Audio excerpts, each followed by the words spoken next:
Hello दोस्तों, स्वागत है आप सबका मेरे यूट्यूब चैनल रोहिणी क्लासेस में। तो क्लास 5 की ईवीएस का चैप्टर 12 आज हम पढ़ेंगे और जिसका नाम है ख़त्म हो जाए तो गाइस प्लीज़ मेरे चैनल को सब्सक्राइब करिए अगर आपको मेरा चैनल मेरा पढ़ाना अच्छा लग रहा हो, और अपने फ्रेंड्स को शेयर करिए, लाइक करिए फॉर मेरे लिए मोटिवेशन के लिए, ताकि मुझे मोटिवेशन मिले कि मैं अच्छा पढ़ा रही हूँ। अगर कुछ खामियाँ हों वो भी चीज़ें बताइए। तो चलिए बिना किसी देरी के प्रारंभ करते हैं। तो इस चैप्टर का मतलब ये है कि जैसे पेट्रोल, डीजल, ये सारी चीज़ें होती हैं, अगर ये ख़त्म हो जाएं तो क्या होगा। तो आज हम इसी के बारे में स्टडी करेंगे। तो चलिए स्टार्ट करती हूँ मैं, है ना। तो बस का सफ़र। आज हम अहमदाबाद से 18 किलोमीटर दूर अडालज की बावड़ी देखने जा रहे हैं। हम सभी आती जाती गाड़ियों को गिन रहे थे। कोई साइकिलें गिन रहा था तो कोई बसें, कोई कारों की भी गिनती कर रहा था, कोई मोटरसाइकिलों की। अब्राहिम जो है वो साइकिल गिनने में बोर हो रहा था, क्योंकि इस हाईवे पर साइकिलें तो इक्का दुक्का ही नज़र आ रही थी। क्रीच! हम चौंक गए। हमारी बस ने लाल बत्ती पर ब्रेक लगाई और यह एक बड़ा सा चौराहा था। मैं चारों तरफ गाड़ियों की लंबी कतारें देख रहा था। पों पों पों का शोरगुल, कितना धुआं! शायद उसी धुएं से परेशान होकर रिक्शे में बैठा एक बच्चा जोर जोर से खांस रहा था। मुझे अजीब सी बू आ रही थी, जैसे गांव में बाबा के ट्रैक्टर से आती है। तो धुएं से परेशान होकर जोर से बच्चा खांस रहा था, क्यों? क्योंकि जो है पेट्रोल या डीजल होता है, इससे जो होती है विषैली गैस कार्बन मोनोऑक्साइड निकलती है, जो कि हमारे शरीर के लिए बहुत हानिकर होती है। अब बात करते हैं पेट्रोल पंप पर। तो कुछ दूर जाने के बाद ड्राइवर ने तेल भरवाने के लिए बस एक पेट्रोल पंप पे रोक दी, और गाड़ियों की कतार देखकर हमें लगा कि हमारा नंबर काफ़ी देर से आएगा। सब बस से नीचे उतरकर पेट्रोल पंप पर ही घूमने लग गए। वहाँ पर कई बोर्ड और बड़े बड़े पोस्टर भी लगे हुए थे। तो ये देखिए, जैसा कि चित्र में शो हो रहा है कि तेल का भंडार सीमित है। तो तेल का भंडार क्यों सीमित होता है? आपको पता है कि पेट्रोलियम या फिर डीजल जो है ये कैसे बने? तो समुद्र में जो भी प्राणी निवास करते हैं, तो वो जो है वो बहुत साल पहले, मतलब लगभग करोड़ों वर्ष पहले नीचे दब गए। हाँ, नीचे जैसे ही दब गए तो उच्च दाब और ताप के कारण वो तरल अवस्था में परिवर्तित हो गए। तो वो जो है फिर हमें जो है उसी वही जो है वो पेट्रोल फॉर्म हो गया, डीजल फॉर्म हो गया, है ना, कैरोसिन जो है, ये सब चीज़ें फॉर्म हो गई। तो जैसे हम इसका उपयोग कर रहे हैं उस मात्रा में ये बन तो नहीं रहे हैं, क्योंकि ये लाखों करोड़ों वर्ष पहले के बने हुए हैं। इसीलिए ये चैप्टर का नाम ही लिखा हुआ है कि चीज़ें खत्म हो जाएं तो क्या होगा। इसीलिए हमें इसके जो हमारे देश में इसके सब्स्टिट्यूट खोजे जा रहे हैं, जैसे सीएनजी वगैरह आजकल यूज़ की जा रही है ना। तो ये देखिए, बच्चा कुछ सवाल कर रहा है। अब्राहिम पूछता है कि भैया तेल कहाँ से मिलता है? तो पेट्रोल वाले भैया बोलते हैं कि ज़मीन के बहुत नीचे से। तो मंजू बोलती है ज़मीन के नीचे? वहाँ कैसे बनता है? तो भैया बोलते हैं यह ज़मीन के नीचे बहुत धीरे धीरे अपने आप ही बनता रहता है, कोई मशीन या आदमी नहीं बनाते इसे। तो अब्राहिम बोलता है तब तो हम खरीदने की बजाय खुद निकाल लें, बोरिंग या पंप लगाकर। तो भैया बोलते हैं यह हर जगह नहीं होता, देश के कुछ ही जगह हैं जहाँ पे तेल निकाला जा सकता है। जैसे हमारे देश में भी कुछ जगह हैं, जैसे असम, गुजरात, महाराष्ट्र, आंध्र प्रदेश में जो है वो तेल प्राप्त होता है ना। आगे बात करते हैं। तो देखिए, जैसे क्वेश्चन भी लिखा हुआ है कि भारत में तेल का भंडारण किस किस राज्य में है? तो कहाँ है? असम में। और कहाँ है? गुजरात में, महाराष्ट्र में और आंध्रा में। तो इन 4 जगहों पे जो है वो तेल की प्राप्ति होती है, पेट्रोल तेल की, है ना। आगे बात करते हैं। नेक्स्ट क्वेश्चन कि जमीन के बहुत अंदर से तेल के अलावा और क्या क्या मिलता है? तो तेल के अलावा क्या मिलता है? कोयला, तांबा, सोना, बॉक्साइट और लोहा इत्यादि चीजें हमें प्राप्त होती हैं। अब आगे बात करते हैं। दिव्या बोलती है कि पेट्रोल खत्म होने वाला है क्या? पोस्टर पर लिखा था कि भंडार सीमित है। तो भैया बोलते हैं कि हम जितनी तेजी से तेल निकाल रहे हैं उतनी तेजी से बन नहीं रहा है।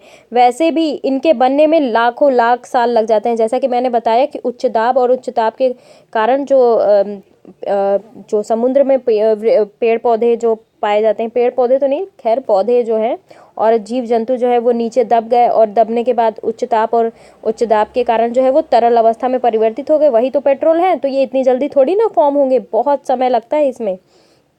फिर अब्राहिम बोलता है कि अगर तेल खत्म हो गया तो गाड़ियां कैसे चलेंगी? तो मंजू बोलती है सीएनजी से। मैंने टीवी पर देखा था, सीएनजी जो कि एक कंप्रेस्ड नेचुरल गैस है। क्या है? Compressed natural gas.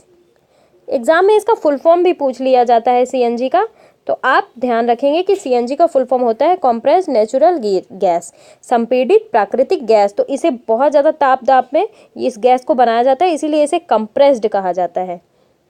नेक्स्ट बात करेंगे कि भैया हंसते हुए बोलते हैं, अरे वह भी तो ज़मीन से ही मिलती है और सीमित ही है।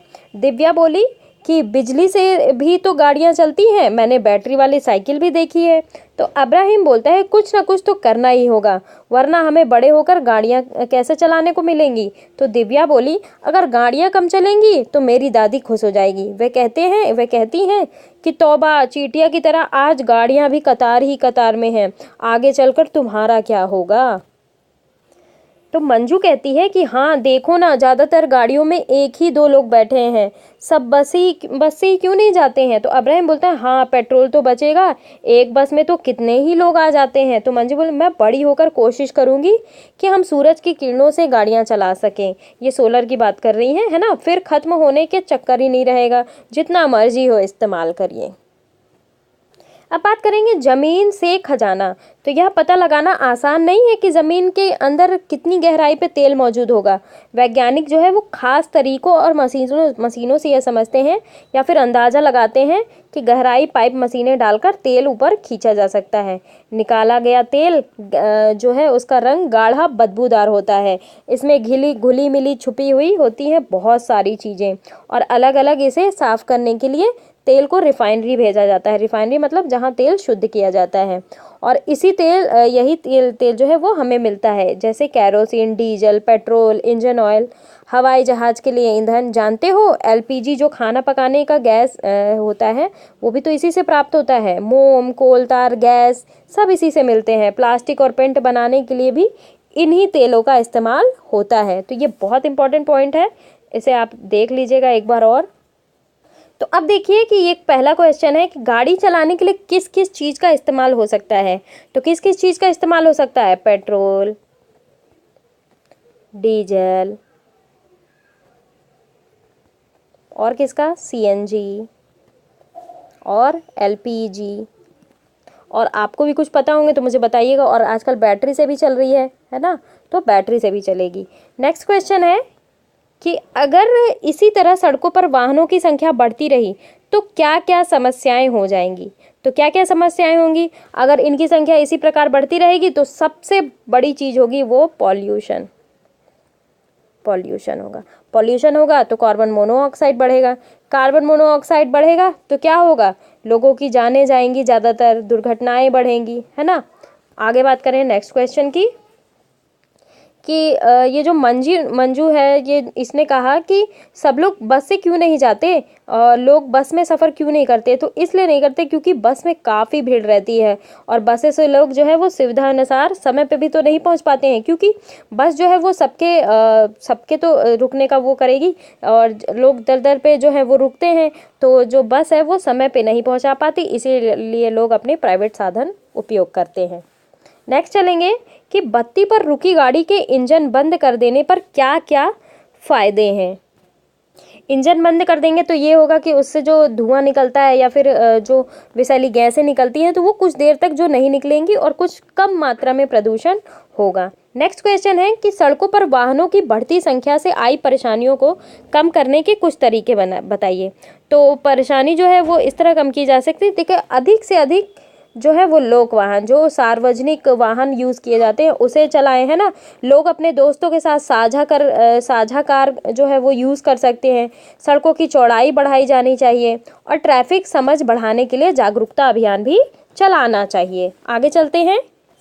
एक क्वेश्चन मुझे ये भी अच्छा लग रहा है कि पेट्रोल और डीजल की कीमत लगातार बढ़ क्यों रही है? तो क्यों बढ़ रही है? इसका प्रोडक्शन तो कम है, उत्पादन तो कम है इसका, लेकिन जो खर्च है इसका बहुत ज़्यादा खर्च है। तो खपत बहुत ज़्यादा है और उत्पादन बहुत कम है, इसलिए लगातार इसकी कीमत ग्रो अप हो रही है ना, तो बढ़ रही है इसकी कीमत। तो देखिए ये बताया गया है कि ईंधन जो है वो कहाँ कहाँ यूज है। देखिए ड्राई क्लीनिंग में भी यूज़ किए जाते हैं, रोशनी में मिट्टी का तेल, है ना, मिट्टी का तेल और गैसीय रूप में, पेट्रोल डीजल और वायुयान ईंधन के रूप में यूज़ होता है ना। सभी चीज़ों में ये जो ईंधन है इनका यूज़ किया जाता है। तो इसमें पहला क्वेश्चन है कि तेल का इस्तेमाल कहाँ कहाँ किया जाता है। तेल का इस्तेमाल ड्राई क्लीनिंग में, गाड़ियाँ चलाने में और हवाई जहाज़ के ईंधन के लिए, पेंट प्लास्टिक में, घरों में खाना बनाने के लिए इत्यादि में किया जाता है। और डीजल का उपयोग कहाँ कहाँ किया जाता है? तो बस, ट्रैक्टर, है ना, गाँव में जो ट्रैक्टर चलते हैं, जनरेटर जो चलता है जिससे सिंचाई की जाती है, तो इन सब चीज़ों में डीजल का यूज़ किया जाता है।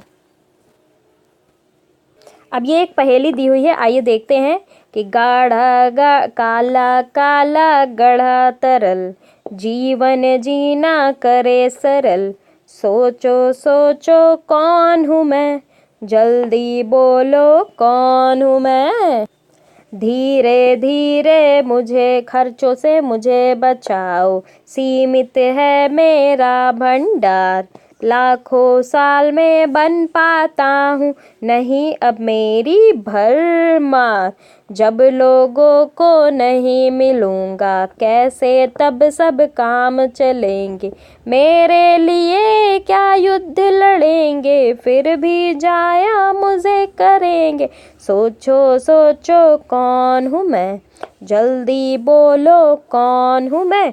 तो क्या है? पेट्रोल और डीजल। तो पेट्रोल और डीजल है ना। इस कविता में ये कहा गया है कि पेट्रोल और अन्य ईंधन के भंडार सीमित है, इसलिए इसे अच्छे से यूज़ करो और बिना काम जो है, नहीं तो इनके बिना काम नहीं चल सकता और इसके लिए युद्ध भी हो सकता है। तो अब बात आ रही है कि घर में चूल्हा कैसे जले। दुर्गा हरियाणा के एक गांव में रहती है। दिन के कई घंटे उसके चूल्हे की लकड़ी इकट्ठे करने में चले जाते हैं। उसकी बेटी को भी उसकी मदद करनी पड़ती है। दुर्गा को कई महीनों से खांसी है। सिली हुई लकड़ियां जलाने में भी धुआं बहुत निकलता है, लेकिन दुर्गा के पास कोई और चारा भी तो नहीं है। जब खाना जुटाने के पैसे नहीं हैं तो उसे पकाने में पैसा कहाँ से आए, है ना।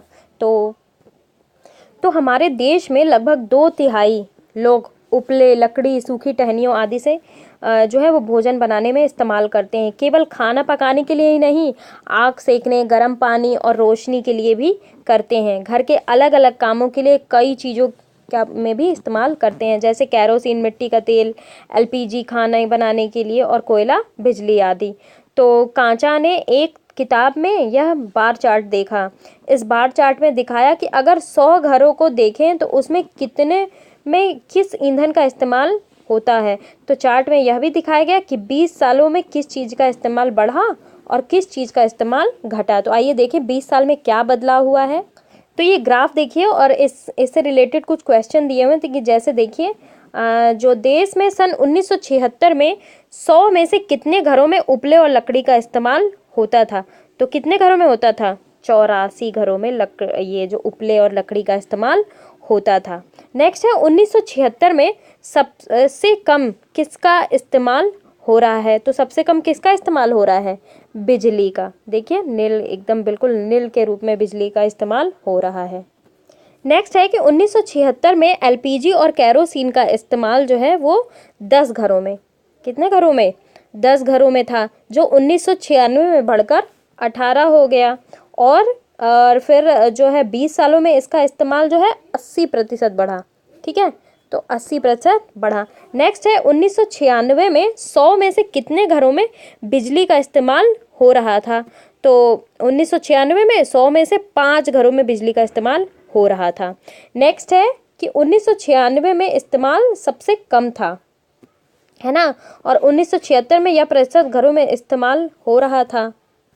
तो 1996 में तो कोयले का इस्तेमाल सबसे कम था, लेकिन 1976 में सबसे ज़्यादा था कोयले का इस्तेमाल। आगे बढ़ते हैं।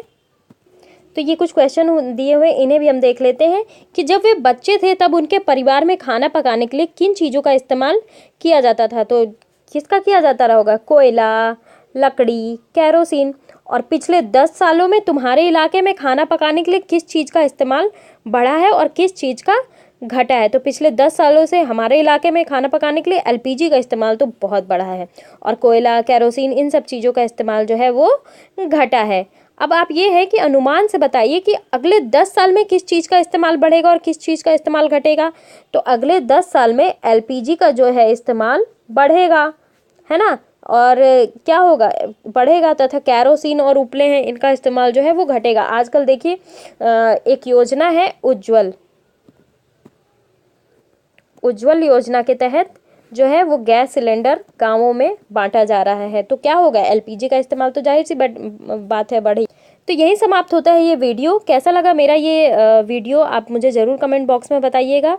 और आपको भी एक संदेश है कि पेट्रोल और डीजल हो जितने कम से कम मात्रा में हो वो यूज़ करें, ताकि जो है वो सतत जो रूप में हमारी आगे वाली जनरेशन आने वाली है वो भी यूज़ कर सके।